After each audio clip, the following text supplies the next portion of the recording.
जैसे अभी पाकिस्तान में आपने सुना होगा कि पूरी पूरी ट्रेन ही हाईजैक हो गई, और वो हाईजैक हुई कैसे कि उसके आगे किसी ने वो लाल कपड़ा लेके और इशारा करना शुरू कर दिया कि भाई रोको रोको रोको रोको, ट्रेन रोक दी और उसके बाद वो लोग चढ़ गए ट्रेन में। जैसे ट्रेन के गिरने के जो हादसे होते हैं सर, उसमें बहुत इसकी संभावना बहुत कम कर दी गई है।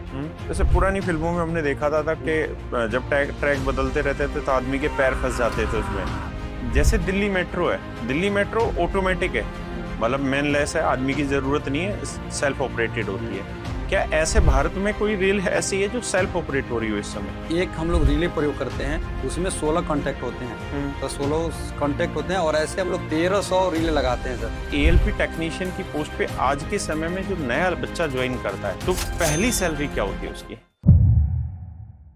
मेरे प्यारे बच्चों, आप सभी को नमस्कार, आप सभी का स्वागत है इस वीडियो में। आज मैं जिस बच्चे के साथ बैठा हुआ हूँ वो भारत सरकार में कार्यरत है। नाम है सोहनलाल यादव, यूपी के कुशीनगर से हैं और 2020 से रेल प्रशासन में वो काम कर रहे हैं, भारतीय रेलवे में काम कर रहे हैं as a post of ALP technician. जी सर, तो आपका स्वागत है यार सौरभ। बहुत बहुत धन्यवाद सर। नमस्ते। अच्छा, अपने बारे में कुछ बताओ, कब ज्वाइनिंग किया, कैसे क्या कुछ? सर शुरुआत में तो हम लोगों ने बिना स्कूल, नॉर्मल स्कूल घर से ही पढ़ाई किए थे सर। 12th लेवल तक वहीं की। फिर बाद में सर हम लोग अपना डिप्लोमा किए थे, मैकेनिकल इंजीनियरिंग से किया सर। अच्छा। फिर उसके बाद से अपना प्रिपरेशन स्टार्ट किया था। तो शुरू में तो कई जगह मेरा सिलेक्शन होता था सर। हाँ। जैसे लेखपाल में हो गया, जूनियर इंजीनियर में हो गया, अच्छा। और इंडियन कोस्ट गार्ड में होता, लेकिन फाइनल मेरिट तक जाते जाते सर लटक जाता था, परेशान हो जाता था सर। फाइनल सिलेक्शन होते नहीं थे। फिर उसी समय बहुत सारी नोटबंदी सर आ गया। तो नोटबंदी में बहुत सारे पैसे की तंगी भी आ गई सर हमारे यहाँ। बिल्कुल। बहुत, पापा भी अकेले थे, तो 3 भाई थे पढ़ने वाले। तो बहुत परेशान हो गए हम लोग। तो फिर सर हम सोचे कि प्रिपरेशन तो चलती ही रहेगी, पहले तो एग्जिस्ट करना जरूरी है लाइफ में, क्योंकि उसके बिना आप जानते हैं सर कुछ नहीं आदमी कर पाता। कुछ नहीं कर पा रहा। तो फिर सर मैंने पढ़ाने की सोचा। अब मैं थोड़ा सा बच्चों को पढ़ाता भी हूँ। अच्छा। और फिर अपना कंटिन्यू प्रिपरेशन भी रखूंगा। ओके। तो फिर जब पढ़ाने की सोचा तो चूंकि नॉन टेक्निकल की तरफ मैं सोचा कि चूंकि टेक्निकल का स्टूडेंट था, नॉन टेक्निकल की तरफ जाना था। तो मुझे मैथ थोड़ी सी अच्छी थी, मैथ और रीजनिंग। तो मैथ जिसका अच्छा हो जाता है, रीजनिंग अपने आप चला आता है। लेकिन अच्छा होने से मतलब नहीं होता है, बच्चों को अच्छा कंटेंट प्रोवाइड करना रहता था। और चूंकि वो भी तैयारी करने वाले हैं और हम भी तैयारी करने हैं, तो उनसे हम बहुत बेस्ट देंगे, तभी वो हमसे जुड़ेंगे। सच बात है। तो सर वही 2018 और 19 में आपने सर जो यूट्यूब पे वो कंटेंट डाल दिया था, परसेंटेज का जो 6 घंटे की करीब वीडियो थी, बहुत पॉपुलर भी हुई। और उसको मैंने सर इतना बेहतरीन कॉपी पेस्ट किया सर, मतलब इतना बेहतरीन कि किसी को लगा ही नहीं कि मुझे नॉलेज की कमी है। और इसमें सारा चीज जितने या बेहतरीन आप बताते हैं एसएससी के स्टूडेंटों को, वो सारी चीजें मैंने अपने लिए अपनाया, फिर अपने बच्चों को दिया और बच्चे भी सिलेक्ट हुए। और उन्हीं के साथ साथ अपना भी मेरा सिलेक्शन 2018 पे टेक्नीशियन जो आया था, उसी में हुआ। और 2020 से मैं रेलवे में आ गया और रेलवे में तब से मैं सेवा दे रहा हूँ। ब्रिलियंट यार। मतलब जिस समय बच्चे तैयारी कर रहे थे और तुम बच्चों को तैयारी करा रहे थे, उस समय खुद की भी तैयारी चल रही थी। जी जी, बिल्कुल सर, बिल्कुल सर, है ना। और ये सच में बड़ी बात है, छोटी बात नहीं है। अब मैं कुछ सवाल लेना चाहता हूँ तुझसे। कारण क्या है कि 2020 में तूने ज्वाइनिंग किया एएलपी टेक्नीशियन की पोस्ट पे और आज 2025 हो गया जी सर। तो 5 साल में आदमी रेलवे के बारे में बहुत कुछ जान लेता है। बहुत सारी चीज। तो तू राइट आदमी है उन सवालों के जवाब में। तो सबसे पहले मुझे ये बता कि जो एएलपी टेक्नीशियन की पोस्ट पे आज के समय में जो नया बच्चा ज्वाइन करता है, जी जी, तो पहली सैलरी क्या होती है उसकी इन हैंड? जी सर, देखिए एक्चुअली एलपी और टेक्नीशियन अलग अलग सारी चीजें होती है। एलपी में होता क्या सर कि उसमें चूंकि ग्रेड पे सेम है, 1900 ग्रेड पे वो भी है, 1900 ग्रेड पे टेक्नीशियन एलपी दोनों है। अच्छा। अंतर सर वहां से आ जाता है, जैसे एलपी में रनिंग जॉब है। तो रनिंग जॉब मतलब? रनिंग जॉब मतलब गाड़ियों को एक स्टेशन से लेके आपको अगले स्टेशन 100 किलोमीटर 200 किलोमीटर लेके ट्रेन चलाना है। तो आप यहाँ से अपना हेडक्वार्टर आपका एक जगह रह गया, फिर वहां से 100 किलोमीटर आप ट्रेन को चलाते हुए ले गए 150। तो उसका आपको एक्स्ट्रा अलाउंस मिलता है रेलवे की तरफ से। ओके। ये एलपी वालों में बहुत बड़ा एडवांटेज है सैलरी के मामले में। अच्छा, तो जो अगर नया बच्चा मानते हैं सर, और एएलपी लगता है, एएलपी लग जाता है, तो आराम से उसकी सैलरी 50,000 के पास पहुंच जाएगी। पहली सैलरी 50,000 के। जी जी, ट्रेनिंग के बाद से हाँ, ट्रेनिंग के 6 बाद से महीने जो ट्रेनिंग करेगा, हाँ उसमें तो बेसिक और डीए मिलेगा। हाँ, लेकिन जैसे ही एएलपी के फर्स्ट ज्वाइनिंग किया 50,000 को आराम से पार कर जाएगा, कोई इसको दिक्कत नहीं आएगी। तो यार ये तो बड़ी हैंडसम जॉब हो गई है। बिल्कुल बिल्कुल सर, एएलपी बहुत ही बेस्ट और जॉब होती है सर। अब आते हैं एएलपी टेक्नीशियन पे। टेक्नीशियन में सर तो तूने एक कहा कि भाई एएलपी रनिंग जॉब है, यानी हम्म, आपको एक स्टेशन से ट्रेन लेके दूसरे दूसरे स्टेशन स्टेशन जाना, वो जाना है, 200 किलोमीटर हो सकता है, 100 100 किलोमीटर, किलोमीटर हो 50 सकता किलोमीटर हो है। जी सकता जी है। जी। तो जो ये टेक्नीशियन होते हैं, हम्म, इनका फिर क्या काम रहता है? इनको ये रनिंग नहीं रहते ट्रेन में? नहीं नहीं नहीं, ये जैसे टेक्नीशियन में भी अलग अलग टेक्नीशियन है। हाँ। जैसे कि एक इलेक्ट्रिकल डिपार्टमेंट में आते हैं, लाइटिंग, जैसे लाइटिंग का काम होता है, हम्म, एसी का काम होता है, तो उसमें तो टेक्नीशियन भाई वो तो जाते, वो तो एएलपी से भी ज्यादा दूर जाते हैं, और उनकी सर एएलपी से भी अच्छी हो जाती है।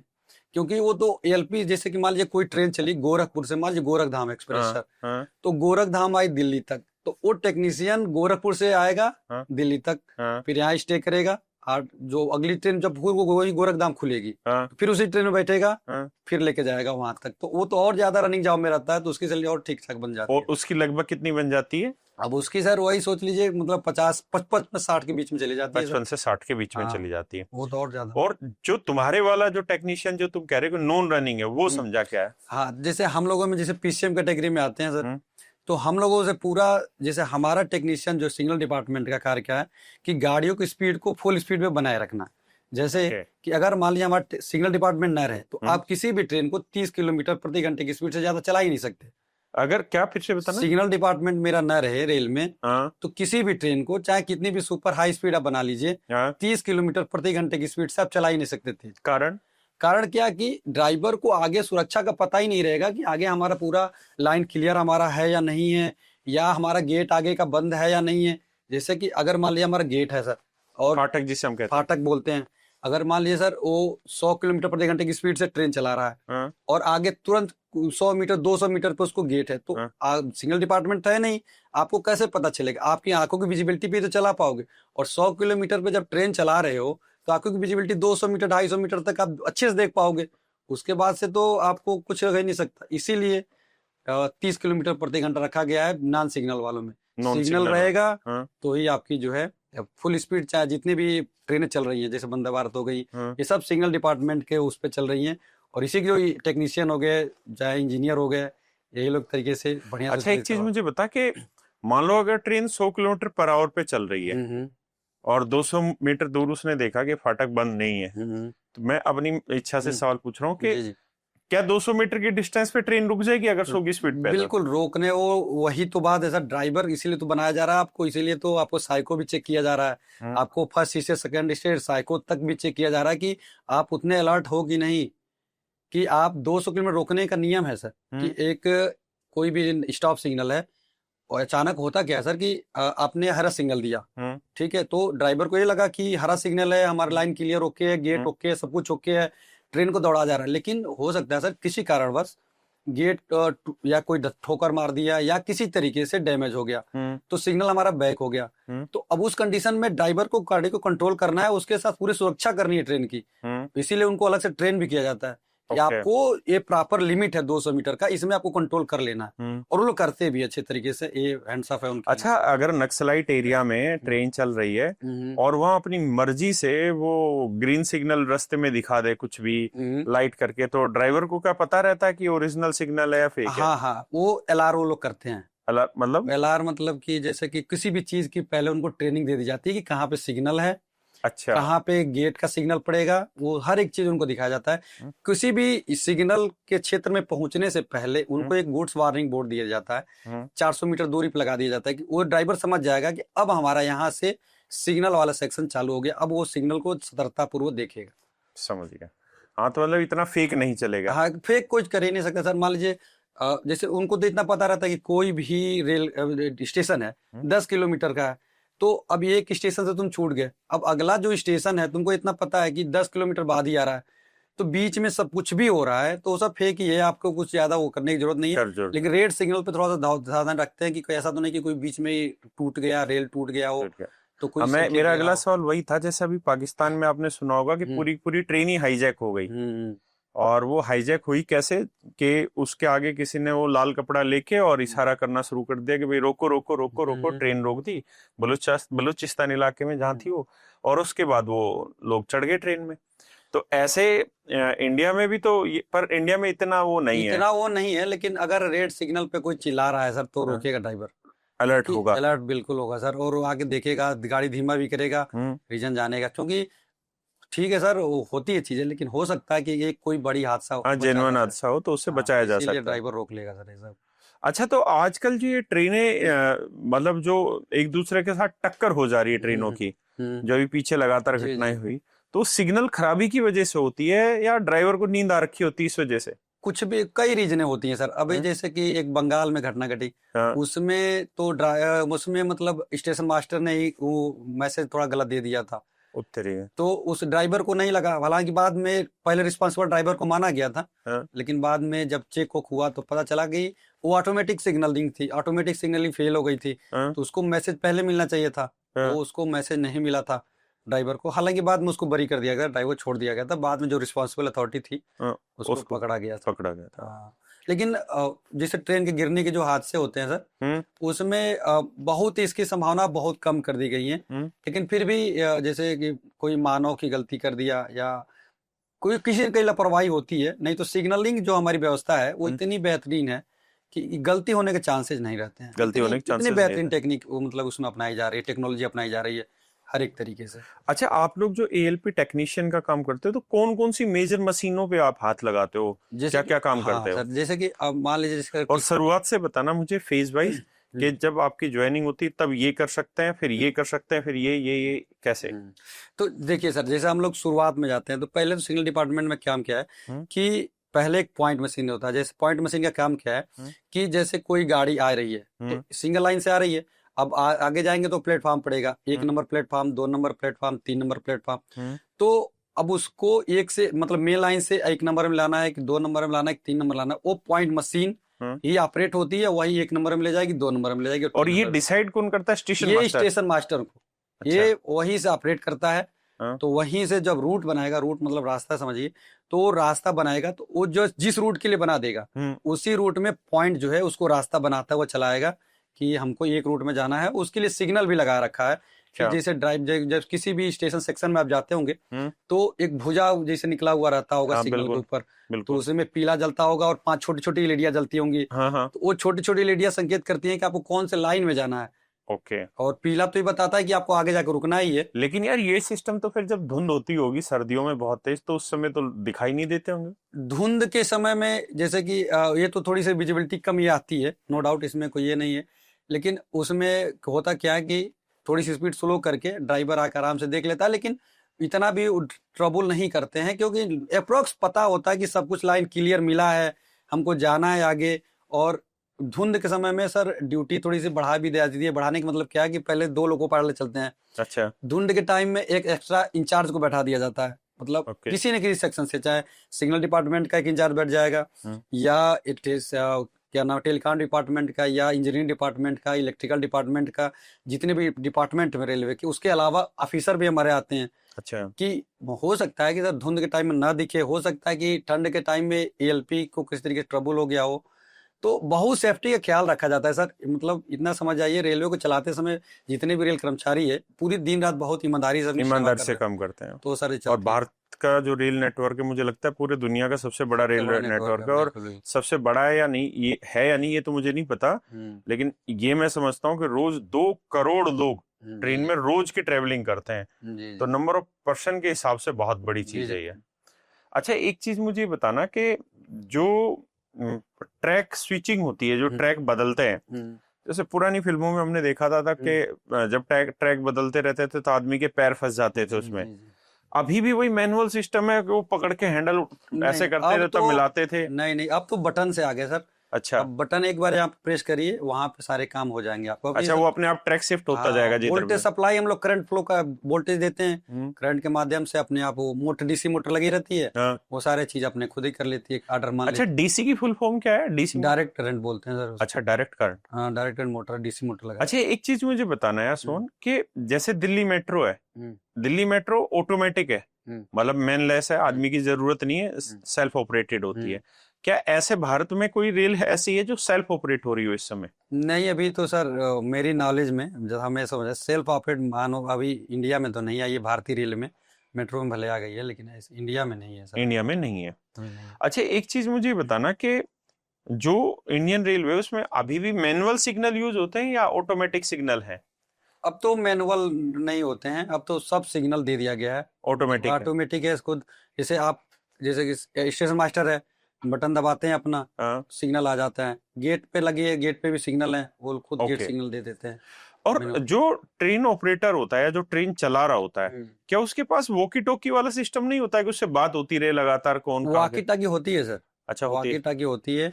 और बीच में कोई हादसा हो जाए, मान लीजिए कि एक स्टेशन काफी लंबी दूरी हो गया, मान लीजिए 10-10 किलोमीटर है, तो वॉकी टॉकी उतना दूरी तो काम करेगा नहीं, मान लीजिए बीच में फंस गया, तो वहां पे भी एक वायर हम टेलीकॉम डिपार्टमेंट के द्वारा प्रदान किया गया है। हाँ, कि वहां पे ड्राइवर उतरे और वहां से लाके मतलब टेलीफोन अपना कनेक्ट करे और वहां से अगल बगल के स्टेशनों से वो बात कर सकता है। जैसे कि 45 कोई भी आप जाते होंगे ट्रेन से, तो किलोमीटर संख्या लिखा रहता है। हाँ, बिल्कुल लिखा रहता तो है वही किलोमीटर संख्या के बगल में वो सब सुविधाएं प्रदान की गई हैं कि डायरेक्ट अप्रोच कर डायरेक्ट सकते हैं। वहां से उतर के ड्राइवर उतरे और वहां पे जाके बात करे कि भाई हमारी ट्रेन के इंजन में प्रॉब्लम आ गई है, कुछ हो गया है, हम आगे कैरी नहीं कर रहे हैं, इस बीच में इंजन ही फेल हो जाता है। हाँ। तो इस तरीके की सब सुविधाएं प्रदान की जाती है। अच्छा, तो मुझे एक चीज ये बता, तेरी लाइफ में सबसे बड़ा ब्रेकडाउन तूने कौन सा देखा है ट्रेन में? बहुत हादसा जो हुआ था सर, हाँ। वो सर जो मैं सबसे बड़ा जो हादसा मुझे अभी लगा वो बालासोर की जो घटना घटी, वो सर बहुत डेंजरस थी और वो ऐसे नहीं होनी चाहिए थी, बहुत गड़ी कारण क्या था और कैसे हुई वो? उसका सर जहाँ पे रिपोर्ट आई थी, उस जिस रिपोर्ट के एनालिसिस किया गया था, तो उसमें सर ह्यूमन एरर की गलती पाई गई थी। जैसे मैंने बताया ना सर कि सिग्नल डिपार्टमेंट में मतलब अगर सब कुछ प्रॉपर कर दिया जाए तो गलती हो ही नहीं सकती। हो ही नहीं सकती। लेकिन बीच में अगर कोई छेड़खानी कर दिया, जैसे है तो ये सप्लाई ही सर, भाई करंट फ्लो वोल्टेज देना है, आप दे दे, ये आप कोई गलती किया था, स्वाभाविक सी बात है उसका पनिशमेंट में मिला था उनको जिन्होंने गलती किया है। तो उसमें यही कुछ हुआ था सर कि सप्लाई उन्होंने गलत तरीके से फीड कर दिया और इसी वजह से गलत सिग्नल आ गया और ड्राइवर को गलत मैसेज मिला। उसको क्या काम, उसको हरा मिला तो फुल स्पीड जलाएगा, लेकिन जिन्होंने गलत फीडिंग किया था सप्लाई का, उनको पनिशमेंट भी किया गया था। तो यार एक चीज तो है कि इसका मतलब ये जो सिग्नल वाली कोर है आप लोगों की, ये बड़ी सेंसिटिव है। बहुत सेंसिटिव है सर, बहुत सेंसिटिव है, क्योंकि आप लोगों की छोटी सी भी गलती हुई तो काम खत्म हो गया। बिल्कुल सर, बहुत बहुत सेंसिटिव माल हर एक मामला में, चाहे वो ट्रैक सर्किट हो या सिग्नल हो या पॉइंट मशीन हो, किसी भी मामले में देखेंगे तो बहुत सेंसिटिव मामला है, इसीलिए इसको बहुत सावधानी पूर्वक सब लोग जितने भी टेक्नीशियन है अपने काम को करते हैं। अच्छा, तुम्हारे फुटप्रिंट रहते हैं, जैसे मान लो तुमने कोई सिग्नल दिया होगा और मान लो कोई भगवान ना करे ऐसी कोई घटना घटित हो गई, तो उसके बाद ये पता चल जाता है इंक्वायरी करने वाले को कि किसने सिग्नल गलत दिया, ड्राइवर ने गलत समझाया, उसने गलत दिया? हाँ, वो हमारे डाटा लॉगर की रिपोर्ट आती है सर। वो अच्छा, हमारे जैसे वो फ्लाइट में ब्लैक बॉक्स होता है इस तरह का रहता है? हाँ बिल्कुल बिल्कुल, जैसे आपको ब्लैक बॉक्स होता है हवाई जहाज में, वैसे रेलवे में डाटा लॉगर है। उसमें डाटा लॉगर में अगर स्टेशन मास्टर ने गलती किया है तो पकड़ा जाएगा। ड्राइवर ने गलती किया है कि भाई उसने सिग्नल को गलत तरीके से क्रॉस किया, वो भी पकड़ा जाएगा। और अगर हमारी खुद की डिपार्टमेंट सिग्नल डिपार्टमेंट ने गलती किया, वो भी पकड़ा जाएगा, वो भी नहीं बचा सकते।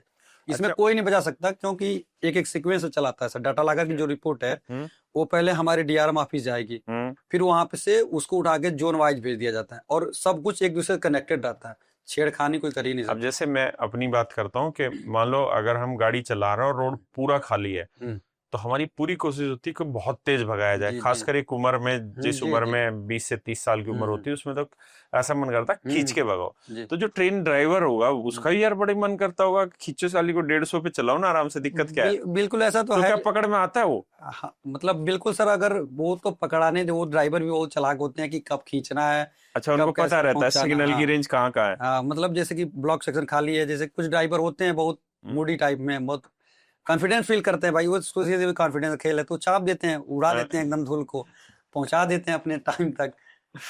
मैं ऐसा इसलिए भी कह रहा हूँ कि जब हम पढ़ते थे तो, लेकिन उसकी इंजन की कैपेसिटी होती है भी, वो लोग ख्याल रखते हैं कि अच्छा हाँ, और वो ट्रैक का गाइडेंस भी दिया जाता है सर, कि जैसे कि मान लीजिए कोई काम हुआ है ट्रैक पे और मान लीजिए वो आपको कासन दे दिया है कि 30 किलोमीटर प्रति घंटे की स्पीड तक वो ट्रेन ले जानी है और आपने लापरवाही किया, तो ये आपकी लापरवाही में आएगी और इसकी वजह से कुछ भी डैमेज हुआ तो आपको पनिशमेंट।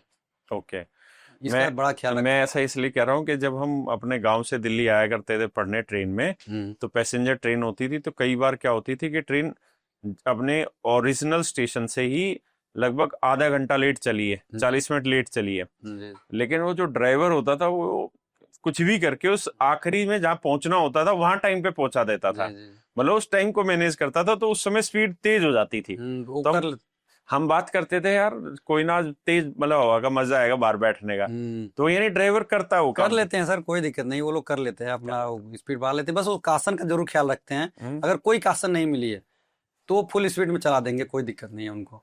अच्छा, जब सिग्नल वाला भी क्या ट्रेन में बैठता है जब ट्रेन चलती है? हमारे इंचार्ज बैठते हैं, जैसे उनको भी तो देखना रहता है कि भाई कहीं टहनी तो नहीं आ गई, सिग्नल हमारा प्रॉपर ड्राइवर अच्छा, तुम्हें ये चेक करना होता है कि टहनी वनी पेड़ वेड़ तो कहीं सिग्नल के आगे नहीं आ रहा है, क्योंकि व्यवधान तो ड्राइवर को देखने में व्यवधान तो पैदा नहीं हो रहा है, कि हो सकता है कि ड्राइवर की विजिबिलिटी जो 200 मीटर की रखी गई है उसको दिखे ही नहीं, बाद में वो भी लापरवाही ना कह दे कि मुझे दिखा ही नहीं। तो सब लोग अपने अपने डिपार्टमेंट को एकदम तंदुरुस्त किए रहते हैं कि किसी भी तरीके से कोई घटना अप्रिय घटना ना हो जाए।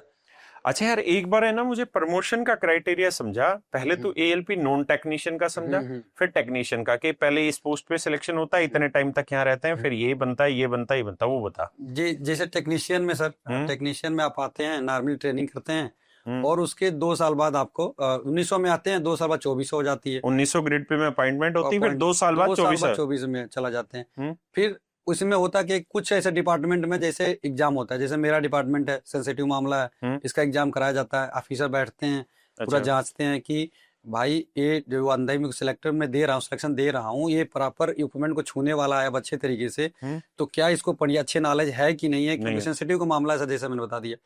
और जैसे और अदर कुछ डिपार्टमेंट हो गया, तो जैसे कैरेज वैगन हो गया, या कुछ और भी ITI से संबंधित जो होते हैं, जिसमें इतना सेफ्टी इशू मैटर नहीं करता, बस काम टू काम मैटर करता है, तो उसमें आराम से वो लोग प्रमोशन 2 साल में दे देते हैं।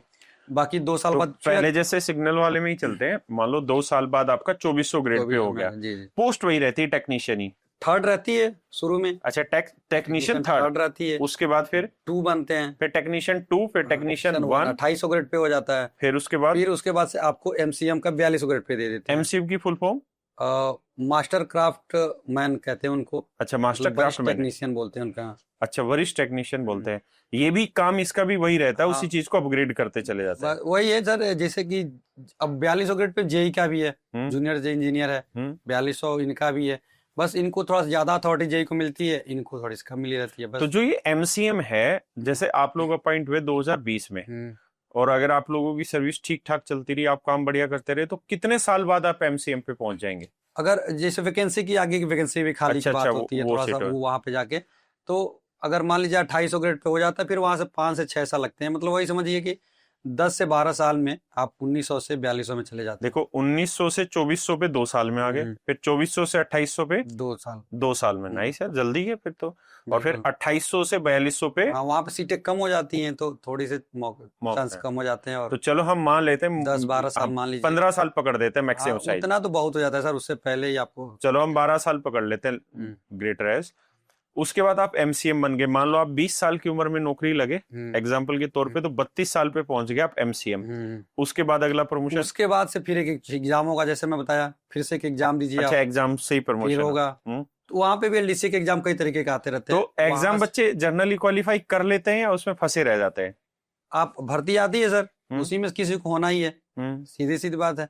तो अगर भर्ती कई तरीके से आती है, एक तो आप जूनियर इंजीनियर की आती है, वहीं से ऑफिसरों की भी आनी शुरू हो जाती है, और डिपार्टमेंटल होती है। डिपार्टमेंटल जैसे ADST हमारे होते हैं, तो आप वरिष्ठ ग्रेड 1 हो जाते हैं, तो आप ADST में भी फॉर्म डाल सकते हैं, ऑफिसर वहां से भी बन सकते हैं। तो उसके बाद वैसे प्रमोशन अगर हो, टेस्ट क्लियर कर लेता है, तो उसके बाद किस पोस्ट पे जाता है MCM के बाद? जेई बन जाएंगे। जेई का ग्रेड पे कितना है? 4200 है। 4200 ही। उसके बाद SSC बन जाए 4600 में। SSC मतलब सीनियर सेक्शन इंजीनियर उनको बोलते हैं। सीनियर सेक्शन इंजीनियर, ये कितने पे? 4600 ग्रेड पे। 4600 grade pay. इसके बाद से फिर एक एग्जाम होगा। अब आपके ऑफिसर बनाया जा रहा है। अभी तक तो आप ग्रुप बी थे, सी में चल रहे थे। अच्छा, ग्रुप सी में। हाँ, रेलवे में 4600 भी ग्रुप सी में ही रखा है। ठीक है। उसके बाद फिर आपको ऑफिसर बनाया जाएगा, तो वहाँ पे एग्जाम होगा। वहाँ पे कोटा आती है 70%, 30%, इस तरीके की। अच्छा, और क्या पोस्ट रहती है फिर आप ADST बना दिए जाते हैं। ADST मतलब assistant divisional signal and telecom engineer. Okay, वो 4800 पे। वो 48, यहाँ से जाएंगे तो 4800 जाएंगे, डायरेक्ट जो आते हैं वो 5400 में। अच्छा, डायरेक्ट जो आएंगे वो 5400 आते हैं। तो डायरेक्ट आते हैं 5400 के? जी बिल्कुल आते हैं। कहाँ से आते हैं वो? UPSC के थ्रू? हाँ, वो जो IES बनते हैं। जी बिल्कुल। इंडियन इंजीनियरिंग सर्विस सर्विस वो 5400 ग्रेड पे वहां से अपॉइंट होते हैं। तो आप लोगों की लगभग रिटायरमेंट इस हिसाब से मेरे को लगता है 5400 तक तो हो ही जाती है। हाँ, अब जैसे अभी बीच में रोक दिया था, लेकिन हाँ। अब उसको हटा दिया है, तो अब तो आदमी पहुंच ही जाता है वहां तक, आराम से पहुंच ही जाता है। अच्छा, एक मुझे ये बताना कि तुम्हें जब ट्रेनिंग कराते हैं, ट्रेनिंग कितने साल की रहती है? हमारी सर साल भर की रहती है, बाकी अदर जो टेक्नीशियन है उनकी 6 महीने की। तो तुम्हें साल भर में कराते क्या है? सिग्नल में क्या ही सिखाएंगे तुम्हें? भाई 10 मिनट का काम है सीखने को, तो सिग्नल नहीं सर, सीखने के लिए पूरी उम्र लोगों की छोटी पड़ जाती है, आप जान जाइए। सिग्नल ऐसा डिपार्टमेंट है कि लोग अभी तक अच्छे से सीख नहीं पाए सिग्नल को। अच्छा, इतना कॉम्प्लिकेटेड होता है? कॉम्प्लिकेटेड सर, मतलब आपको रिले रूम आप एक देखे होंगे, किसी भी स्टेशन पे जाते होंगे, हाँ, जिसपे वो बोर्ड के ऊपर वो लाइटें जलती हैं। 2-2 ताले वहां पे मिलते होंगे। क्या? 2 ताले वहां पे लटके मिलेंगे हमेशा। क्यों? एक सिग्नल डिपार्टमेंट लगाएगा, एक ऑपरेटिंग डिपार्टमेंट लगाता है। अच्छा। दोनों, और बहुत वहां पे सर, वहां पे मतलब वायरों की इतनी ज्यादा संख्या होती है, वायर इतने ज्यादा होते हैं सर कि मतलब अब मैं आपको कैसे बताऊं। उसमें इतना जानिए कि एक हम लोग रिले प्रयोग करते हैं, उसमें 16 कांटेक्ट होते हैं, तो 16 कांटेक्ट होते हैं, और ऐसे हम लोग 1300 रिले लगाते हैं सर। एक रील में 16 कांटेक्ट और ऐसी 1300 रील है। हाँ, ऐसे सोचिए आप, एक में 16 कांटेक्ट हम लोग लगाते हैं, और ऐसे 1300 रिले हम लोग प्रयोग करते हैं। तो इसके लिए कितनी वायरों की संख्या पड़ती है, कितनी वायर डालते होंगे, और जब फेलियर होता है तो हम लोग को फाइंड आउट भी करना है कि उन 1300 गुना 16 में कौन से में गड़बड़ है, वायर जो है वो मिसिंग हुई है। तो आज तक ऐसा तेरी याद में या तेरे काम करते हुए ऐसा कब हुआ कि बहुत लंबा ब्रेकडाउन चला गया? ये तो एक अभी इंस्टेंटली पिछले साल हुआ था सर। वो तो ऐसा कुछ हुआ कि गेट हम लोग के लगे रहते हैं, गेट खड़ा था, ट्रक आया और उसको टक्कर मारा। और वो गिर गया OHC पे, जो 25,000 वोल्टेज सप्लाई चलती है। उससे हुआ क्या कि वो पूरी सप्लाई जो है एक तरीके से रुक गई। नहीं, वो सर 25,000 वोल्टेज है। हमारा उपकरण छोटा सा, मतलब हम लोग वही 24 वोल्ट पे काम करते हैं, और वहां पे 25,000 वोल्टेज आया, मेरा पूरा रिले रूम जो है डैमेज कर दिया। अच्छा, फिर पूरा रिले रूम जो चला, मतलब डैमेज हो गया, सारे जो हमारे रिले थे सब जल गए, तब वायर वगैरह सब कुछ जल गया। बहुत बड़ा नुकसान हुआ था, पूरे बहुत बड़ी लेवल पे इस चीज को उठाया गया। और इससे चला करीब 1.5 से 2 दिन तक ये सब चला था, तब जाके वो ओके हो पाया। पूरा वो स्टेशन जो है, पूरा अलर्ट जारी किया गया था पूरे हमारे डिवीजन में, सब जगह से लोग आए थे, हमारे ऑफिसर भी आए थे, और अच्छे तरीके से सब लोगों ने मेहनत किया। और इस पे तो तब ध्यान रखा गया कि किसी तरीके से अब गेट को बचाना है, हमारे वो चीज से नहीं टकराना चाहिए, और अर्थिंग वगैरह सब कुछ मतलब बढ़िया से लेके चलने लिया गया। अच्छा, एक मुझे ये बताना कि जो तुम्हारा टेक्नीशियन वाला काम है, रात को अगर सिग्नल खराब हो जाए, कहीं पे आंधी आ गई, कोई खंबा गिर गया, जी सर, फिर कैसे करोगे? अब ये सब तो हम लोग को करना ही है। सोचिए सर, अच्छा, जाओगे रात को चाहे कितनी तेज बारिश हो? बात है सर कि हम लोग एक तरीके से रेल सेवक हैं। हमारा काम क्या है कि लोगों को सही समय पे उनके घरों तक पहुंचाना। हम लोग जितने भी रेल कर्मचारी हैं, वो अब हम लोग यही सोचते हैं कि अब हम लोग रेल के पूरे, जैसे कि हमारे आर्मी है, पूरा वो जगह रहते हैं, तो हम पूरा देश जो है सोता है। उसी तरीके से हम लोग अपने कामों को लेके इतने सीरियस रहते हैं कि अगर रात में अगर कोई भी प्रॉब्लम आती है सिग्नल में, उसी रात में हम लोग जाके इंस्टेंटली उसको ठीक करते हैं।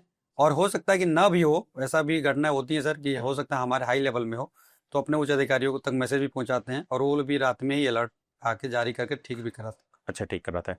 एक मुझे ये बताना कि जो तुम्हारा टेक्नीशियन वाला काम है, इनकी पोस्टिंग बड़े स्टेशनों पे होती है, छोटे छोटे स्टेशनों पे भी होती है? पहले तो ऐसा होता था कि सर बड़े स्टेशनों पे कर देते थे, लेकिन अब गाड़ियों की चूंकि स्पीड बढ़ानी है, अगर एक टेक्नीशियन बड़े स्टेशन पर रहेगा और दूसरा खाली रहेगा, अनमैन्ड रहेगा स्टेशन, तो अटेंड ही नहीं कर पाएगा, तो फेलियर टाइम ड्यूरेशन बढ़ जाएगा। तो अब हमारे जितने भी ऑफिसर हैं वो इस बात को सुनिश्चित कर देते हैं कि हर एक कोई भी स्टेशन अनमैन्ड नहीं रहना चाहिए। अच्छा, वहाँ पे हमारा आदमी होना चाहिए जो सिग्नल वाला प्रॉपर काम करे, जबकि उसको देखे, अटेंड करे, समझे। अच्छा, एक मैं अब तुझसे जानना चाह रहा हूँ कि तूने खुद पढ़ाया भी है और फिर खुद सिलेक्शन भी लिया, तो तेरे हिसाब से अभी जो करंट में भी ALP की वैकेंसी आई है, ALP टैक वाली और नॉन टैक वाली, तो तेरे हिसाब से एक स्टूडेंट की क्या स्ट्रेटजी होनी चाहिए तैयारी करने के लिए, किस तरीके से उसे तैयारी करनी चाहिए? जी सर, अब इस समय देखेंगे तो हालांकि टेक्नीशियन में ट्रेड को तो हटा दिया गया है। अच्छा, और अब जो है केवल ALP में ट्रेड को रखा गया है। तो सबसे पहली बात तो आपको पहली बात जो कि 35% का रूल है कि आप अपने ट्रेड में 35% आपको लाने ही लाने हैं। ओके, ठीक है। तो ये चूंकि CBT 1 CBT 2 होता है, CBT 1 तो आप नॉर्मली पास ही कर जाओगे, इसमें तो कोई दिक्कत ही नहीं है। अगर नहीं पास कर रहे हो तो आप अपनी कमियों पर थोड़ा ठीक करने की जरूरत है। बिल्कुल। CBT 2 जैसे कि अभी हमारा लेटेस्ट अभी शुरू एग्जाम होने ही वाला है, हाँ। तो उसमें आपको ट्रेड में अच्छे स्कोर करने होंगे, 35% लाना है। ठीक है। अच्छा, ट्रेड वाला क्वालिफाइंग होता है? हाँ, वो तो क्वालिफाइंग है। 35% चाहे किसी भी कैटेगरी में रहते हैं, OBC, SC, ST, EWS किसी में रहेंगे, वो तो लाने ही लाने। लेकिन आपका जो सिलेक्शन की जब बात आती है वो आती है पार्ट ए से, और पार्ट ए में मैथ, रीजनिंग और बेसिक साइंस, इंजीनियरिंग, ड्राइंग होती है। मैथ ऐसा सब्जेक्ट है कि इसको आपको आनी ही है। बिल्कुल। क्योंकि जो मैथ नहीं अच्छा स्कोर करेगा, क्योंकि यहीं से सर आप 20 क्वेश्चन अटेम्प्ट करेंगे, आप 20 के 20 स्कोर ला सकते हैं। आपने अच्छा अटेम्प्ट किया, आपने प्रिपरेशन किया, तो आपको 100% कॉन्फिडेंस वहीं पे आ जाएगा कि मेरा 20 नंबर यहाँ से आ रहा है। रीजनिंग में भी नॉर्मली बच्चा लेके आएगा ही आएगा। अब आपको कंपटीशन से सिलेक्शन पाना है, तो आप बेसिक साइंस जो कि इंजीनियरिंग ड्राइंग का जो है, इसमें आपको अच्छा स्कोर करना होगा। बेसिक साइंस में भी जो विद्युत इलेक्ट्रिसिटी का जो चैप्टर आता है, जैसे LP बनना है तो आपको इलेक्ट्रिसिटी वाला चैप्टर बहुत अच्छे से आना ही चाहिए। उससे सवाल ज्यादा आते हैं। बहुत अच्छे सवाल आते हैं सर, और उसका काम भी है। ड्राइवर बनोगे, अब सारी चीजें इलेक्ट्रिकल पे काम करने लगी हैं, तो उससे आता ही आता है। उसके अलावा इंजीनियरिंग ड्राइंग से सवाल आने ही आने हैं। इंजीनियरिंग ड्राइंग बच्चों को पढ़ना ही चाहिए था।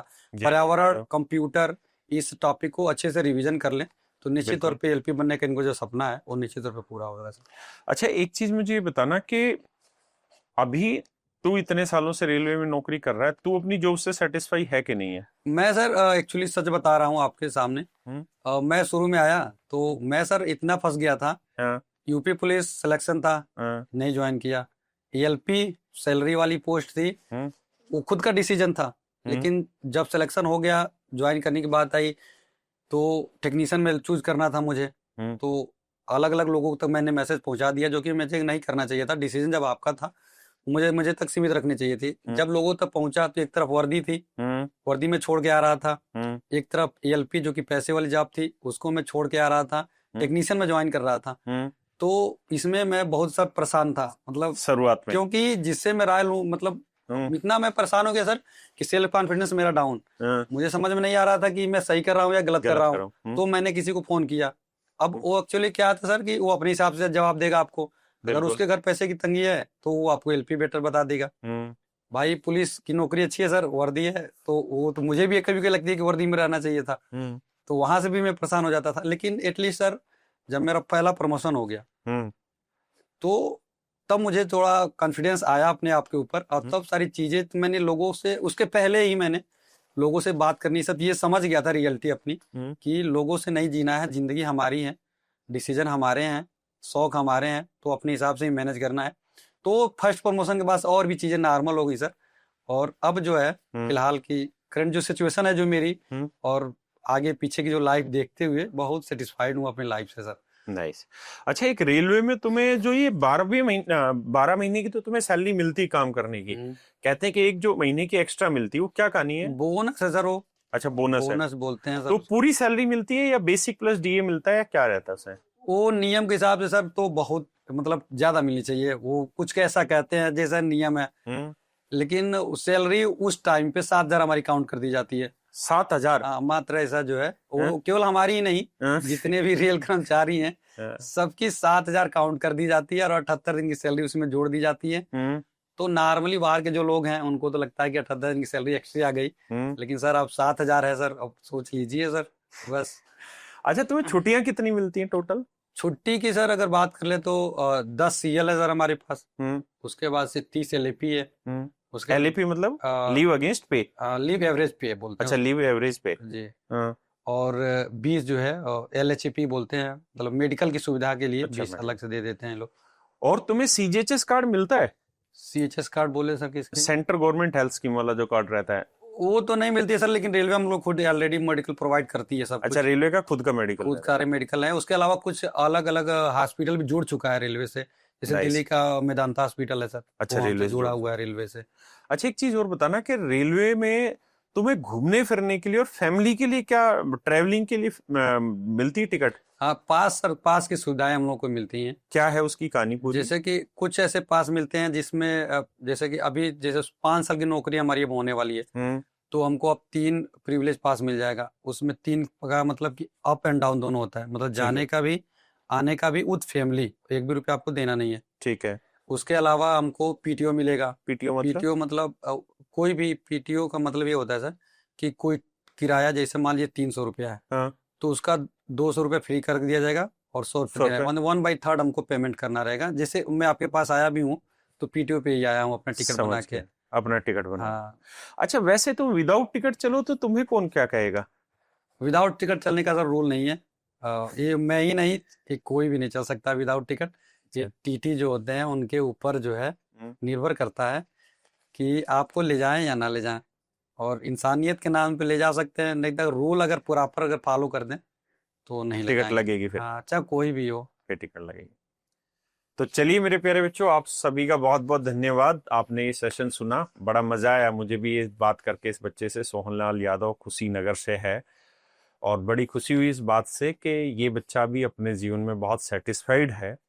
इस टर्म में सेटिस्फाइड है क्योंकि इसने जो चुना, उसने इसको एक टर्म के बाद बहुत अच्छा पे किया, क्योंकि ये 1900 ग्रेड पे इन्होंने ज्वाइनिंग की, जी। और बाकी जगह 2400 ग्रेड पे आने पे 10-10 साल 8-8 साल लग जाते हैं प्रमोशन पे, जबकि यहाँ 2 ही साल में ये 2400 ग्रेड पे आ गए, और उसके 2 साल बाद ये 2800 ग्रेड पे आ जाते हैं, 2 से 3 साल में। तो यहाँ प्रमोशन भी अच्छे हैं, जॉब कल्चर भी अच्छा है। और देखिए, काम तो हर जगह ही करना पड़ेगा अगर आप काम में इंटरेस्ट लेंगे, और जब तक आप काम में इंटरेस्ट लेंगे नहीं, तब तक आपको काम करने में मजा ही नहीं आएगा।